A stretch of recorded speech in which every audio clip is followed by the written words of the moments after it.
Hi everyone, welcome to RS academy. This is Sunil. ఈ video సెషన్లో మనం లా కోసం చూసుకోబోతున్నాం. లా అంటే ఏంటి, అసలు లా ఎలా, ఆ పదం ఎక్కడి నుంచి వచ్చింది అండ్ సోర్స్ ఆఫ్ లా కోసం చూసుకోబోతున్నాం. సో లా అంటే సింపుల్గా ఏంటి, ఎ set of rules and regulations. ఎందుకు ఈ set of rules and regulations కావాలి? సమాజాన్ని క్రమ పద్ధతులు నడిపించడానికి కావాల్సిన ఒక సెట్ ఆఫ్ రూల్స్ అండ్ రెగ్యులేషన్సే ఈ లా అంటే. ఈ లాని ఎవరు క్రియేట్ చేస్తారు అంటే పార్లమెంట్ లేదా స్టేట్ లెజిస్లేచర్. ఎవరు అమలు పరుస్తారు అంటే ఎగ్జిక్యూటివ్ అంటే గవర్నమెంట్. ఎవరు ఇంటర్ప్రిటేషన్ చేస్తారు అంటే జ్యుడిషియరీ, కోర్ట్స్ అన్నట్టు. అంటే పార్లమెంట్ తయారు చేసిన ఈ లాని జనాలు సొసైటీలో పర్ఫెక్ట్గా అమలు చేయడానికి చూసేది ఎవరు అంటే ఎగ్జిక్యూటివ్, దాన్ని గవర్నమెంట్ అని పిలుచుకుంటాం కదా అది. లేదు అంటే ఎవరు ఇంటర్ప్రిటేషన్ చేసేది ఎవరు? జ్యుడిషియరీ ఇంటర్ప్రిటేషన్ చేస్తారు. అంటే లోపాలున్నా ఏమన్నా అది జ్యుడిషియరీ చూసుకుంటుంది. సో ఇలాగా 3 ఆర్గాన్స్ అంటే ఏంటి, మనకి పార్లమెంట్, ఎగ్జిక్యూటివ్ అండ్ జ్యుడిషియరీ, ఇలా 3 ఆర్గాన్, లెజిస్లేచర్, ఎగ్జిక్యూటివ్, జ్యుడిషియరీ, ఇలా 3 ఆర్గాన్స్ మనకి లాని సంబంధించి ఉంటాయి. సో ఒక సమాజం పర్ఫెక్ట్గా నడవాలంటే ఒక పర్ఫెక్ట్ లా కావాల్సిందే.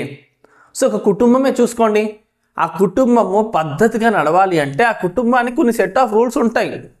ఈ టైంకి పడుకోవాలి, ఈ టైంకి తినాలి, ఈ టైంకి లెగాలి, ఈ టైంకి చదువుకోవాలి, ఎప్పుడు అవుటింగ్ ప్లాన్ చేసుకోవాలి, ఎప్పుడు ఎంజాయ్మెంట్, ఎప్పుడు ఎడ్యుకేషన్, ఎప్పుడు ఎంత అమౌంట్ వస్తుంది, ఎంత అమౌంట్ సేవింగ్స్, ఇలాగా కొన్ని సెట్ ఆఫ్ రూల్స్ ఉంటాయి ఒక పర్ఫెక్ట్ ఫ్యామిలీ రన్ అవ్వడానికి.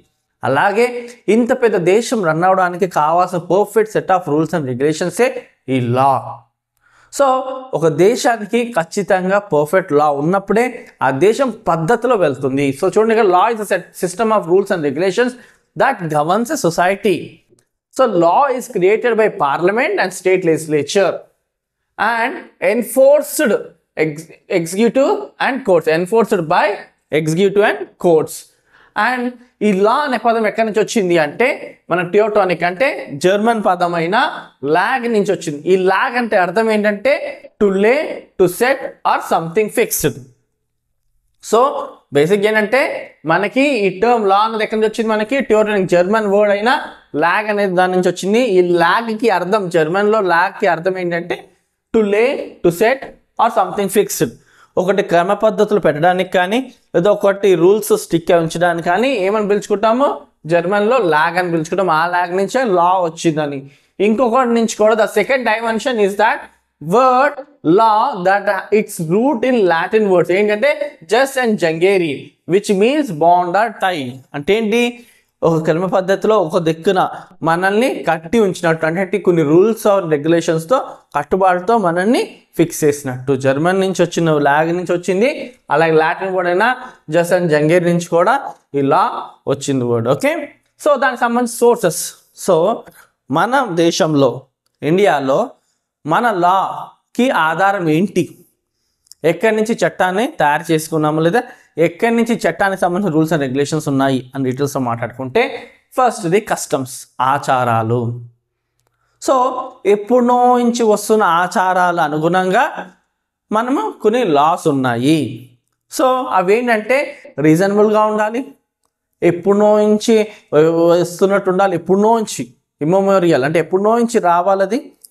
సో అంటే కొన్ని ఏళ్ళ నుంచి ఉన్న ఆచారమే ఉండాలి, రీజనబుల్గా ఉండాలి అండ్ యాక్సెప్టబుల్గా. అది ఏదో అంత సతీసహగమనం ఉండేది ఆచారం మంచిది కాదు కదా.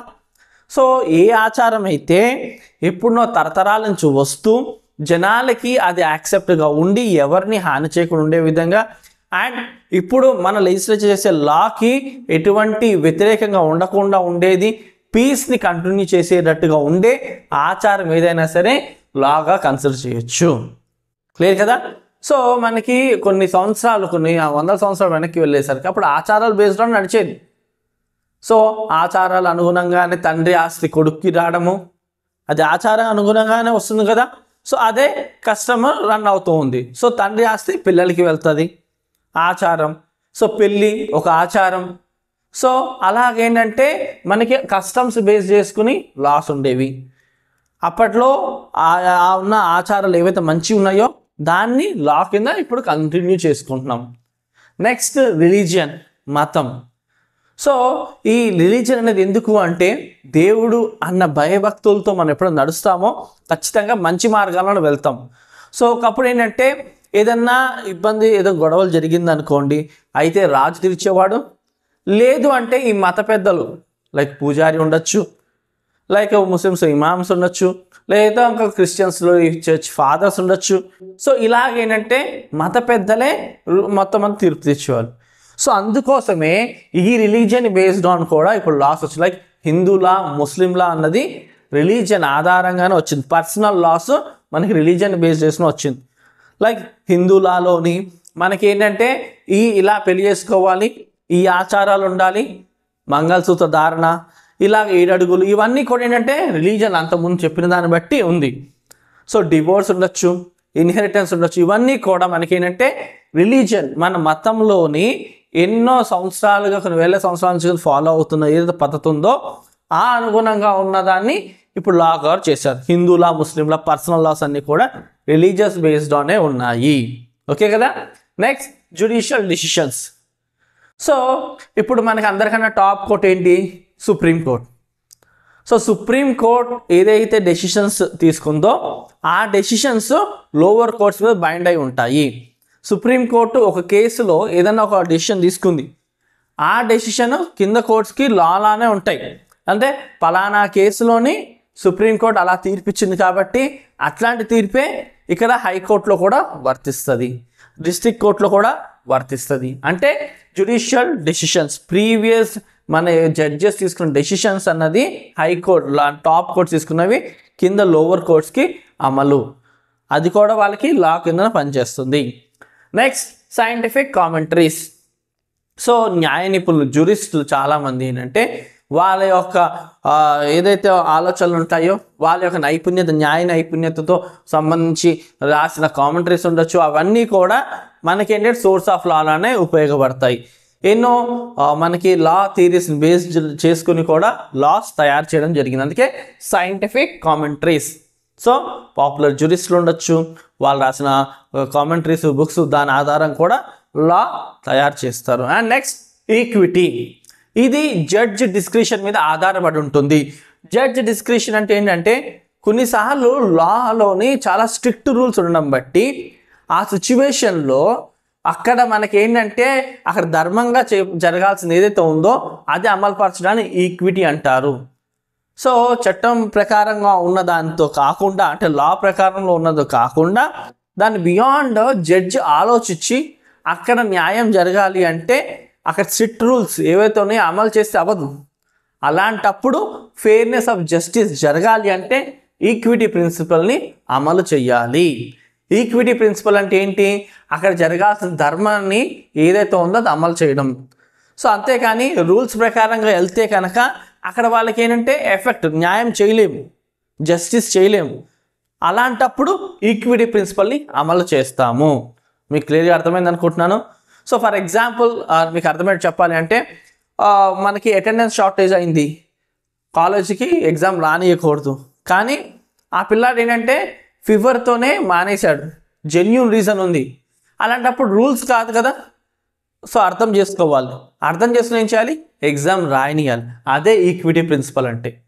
సో ఇక్కడ ఏంటంటే మనకి ఏదైతే చట్టం ప్రకారం ఉంటుందో అది అమలు చేస్తే అక్కడ న్యాయం జరగదు. అలాంటప్పుడు ఏం చేయాలంటే మన డిస్క్రిషన్ మనకున్న ఆలోచన శక్తితోని ఎలాగైతే మనము ఎక్స్క్యూజ్ ఇస్తామో అలాగే కొన్నిసార్లు జడ్జెస్ వాళ్ళ డెసిషన్స్ నాట్ బేస్డ్ ఆన్ లా ప్రకారంగా రూల్స్ ప్రకారంగా కాకుండా ఈక్విటీ ఉద్దేశంతో ఫెయిర్నెస్ ఆఫ్ జస్టిస్ ఉద్దేశంతో ఇస్తారు ఖచ్చితంగా. మీకు కాన్సెప్ట్ అర్థమైంది అనుకుంటున్నాను. Next legislature. ఇదే మోస్ట్ కామన్గా చేసేది అంటే ఏంటి? పార్లమెంట్లోను లేదా మన స్టేట్ అయితే స్టేట్ లెజిస్లేచర్ అసెంబ్లీలోను మనకి ఏం చేస్తాము? లాస్ తీసుకొస్తారు.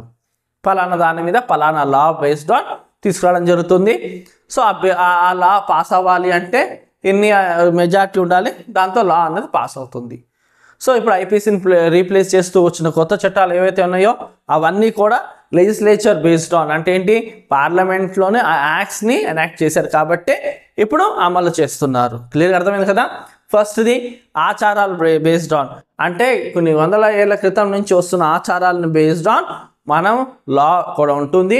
కొన్ని మత ప్రకారంగా లైక్ పర్సనల్ లాస్ అన్నీ కూడా మత ప్రకారంగానే వచ్చిన లాస్, లైక్ హిందూలా ఉండొచ్చు, ముస్లింలా ఉండొచ్చు, అందులో ముఖ్యంగా మెయింటెనెన్స్ కోసం ఉండొచ్చు, మనకి డివోర్స్ కోసం ఉండొచ్చు, మ్యారేజ్ కోసం ఉండొచ్చు, ఇన్హెరిటెన్స్ కోసం ఉండొచ్చు, అలాంటివన్నీ కూడా. Next judicial decisions. ఏదైతే టాప్ కోర్ట్స్ లైక్ హైరార్కీని ఆర్డర్గా ఫాలో చేస్తూ సుప్రీంకోర్టు చెప్పింది ఏదైతే ఉందో కింద లోవర్ కోర్ట్స్ అన్నీ కూడా అమలు చేసుకుంటూ రావాల్సిందే. నెక్స్ట్ సైంటిఫిక్ కామెంటరీస్ ఏంటంటే జ్యూరిస్టులు, న్యాయ నిపుణులు రాసిన కామెంటరీస్ ఉండొచ్చు, బుక్స్ ఉండొచ్చు, వాటి ఒక ఆలోచనల్ని కూడా దాని బేస్డ్ ఆన్ కూడా లాస్ మనం చేసుకుంటాం. Next equity. ఎప్పుడైతే స్ట్రిక్ట్ రూల్స్ వల్ల మనకి జస్టిస్ జరగదో అప్పుడు జడ్జెస్ వాళ్ళ డిస్క్రిషన్, వాళ్ళ యొక్క ఆలోచన బట్టి ఏది న్యాయం అనిపిస్తే ఆ వైజ్గా చేయడాన్ని ఈక్విటీ ప్రిన్సిపల్ అంటాం. మనం ఆల్రెడీ మాట్లాడుకున్నాం కదా, అటెండెన్స్ ఇంత ఉంటేనే 70% ఉంటేనే ఎగ్జామ్ రాయనియాలి. కానీ కొన్నిసార్లు స్టూడెంట్స్కి జెన్యూన్ రీజన్స్తో ఆ అటెండెన్స్ లేకపోయినా ఎలౌ చేస్తారు కదా, అదేంటి ఈక్విటీ అంటే రూల్స్కి విరుద్ధమైన, అక్కడ ఫెయిర్నెస్ ఆఫ్ జస్టిస్ జరగాలి అంటే మనం మనసుతో ఆలోచించి చేయాల్సి ఉండొచ్చు అండి, అదే equity principle. And next legislature. అంటే మన యొక్క ఏదైతే పార్లమెంట్ సభలు ఉంటుందో అండ్ స్టేట్లో అయితే అసెంబ్లీ ఉంటుందో వీళ్ళు ఏం చేస్తారు, యాక్ట్స్ లెజిస్లేచర్స్ని ఎనాక్ట్ చేసి ఇంప్లిమెంట్ చేస్తాం కదా, అవన్నీ కూడా ఇప్పుడు లైక్ బిఎన్ఎస్ ఇవన్నీ కూడా కొత్త చట్టాలన్నీ కూడా లెజిస్లేచర్ యాక్ట్స్ అన్నట్టే. లెజిస్లేచర్ పనుల వల్ల మనకి వచ్చిన లా అని అర్థం. ఇది కంప్లీట్గా లాకి సంబంధించి. లా అంటే a set of rules and regulations ఏదైతే సొసైటీకి కావాలో.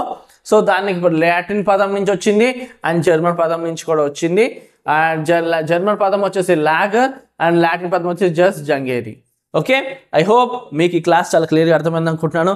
మిగతా క్లాస్ సంబంధించిన లింక్స్ కింద డిస్క్రిప్షన్లో ఉన్నాయి, ఖచ్చితంగా క్లిక్ చేసి చూడండి, మీకు చాలా హెల్ప్ అవుతుంది. Thank you for watching.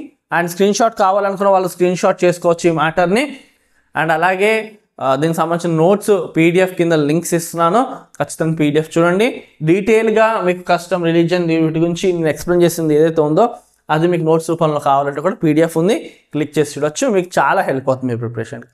Thank you for watching. Do shall subscribe our channel.